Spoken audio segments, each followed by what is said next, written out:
తప్పు తెలుసుకున్న కోడిపుంజు. అనగనగా ఒక ఊరిలో ఒక రైతు ఉండేవాడు. ఆ రైతు దగ్గర ఒక కోడిపుంజు, ఒక కుక్క ఉండేవి. కుక్క ఇంటికి కాపలా కాయడమే కాక కోడిపుంజును ఎప్పుడూ కనిపెట్టుకుంటూ ఉండేది. కోడిపుంజు బాగా నిగనిగలాడుతూ చూడముచ్చటగా ఉండేది. అదే ఊరిలో ఒక దొంగ పిల్లి కూడా ఉండేది. అది చాలా టక్కరిది. దాని కన్ను ఒకరోజు కోడిపుంజు మీద పడింది. అప్పుడు పిల్లి, ఆహా, ఎంత లావుగా కొవ్వు బట్టి ఉంది ఈ కోడిపుంజు, ఎలాగైనా సరే దీన్ని రుచి చూడాల్సిందే అని అనుకుంది.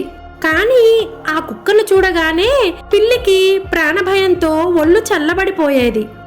ఒకసారి కోడిపుంజు ఒంటరిగా గింజలు తింటూ ఉంది. అప్పుడు పిల్లి అక్కడికి వచ్చి కోడిపుంజుతో, ఏం మామా, ఎలా ఉన్నావు?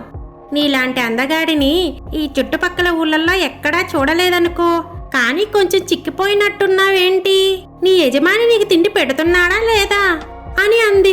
అప్పుడు కోడిపుంజు, అదేం లేదు, బాగానే పెడుతున్నాడు అని అంది. దానికి పిల్లి, ఏమోలే మామా, నాకెందుకు, ఊరిలో అందరూ అనుకుంటూ ఉంటే అన్నానులే. అవును, మీ యజమాని ఆ కుక్కను చూసుకున్నంత బాగా నిన్ను చూసుకోడంట కదా, నిజమేనా అని అంది. ఆ మాటలతో కోడిపుంజు చిన్నగా ఆలోచనలో పడింది. అది గమనించిన పిల్లి, పుంజుమామ, నువ్వు ఎవరితోనూ కలవకపోవడంతో నీకు చాలా విషయాలు తెలియడం లేదు. నీకు మేమన్నీ చెబుతామనే ఆ దొంగ కుక్క మా అందరినీ తరుముతూ ఉంది. కావాలంటే నా వెంట ఒకసారి రా, అందరితో మాట్లాడుదువు గాని అని అంది.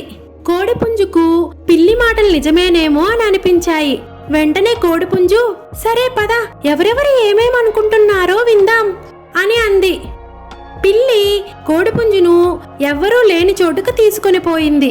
అక్కడికి వెళ్ళిన తర్వాత కోడిపుంజు, ఇదేంటి, ఇక్కడకు తెచ్చావు నన్ను అని అడిగింది.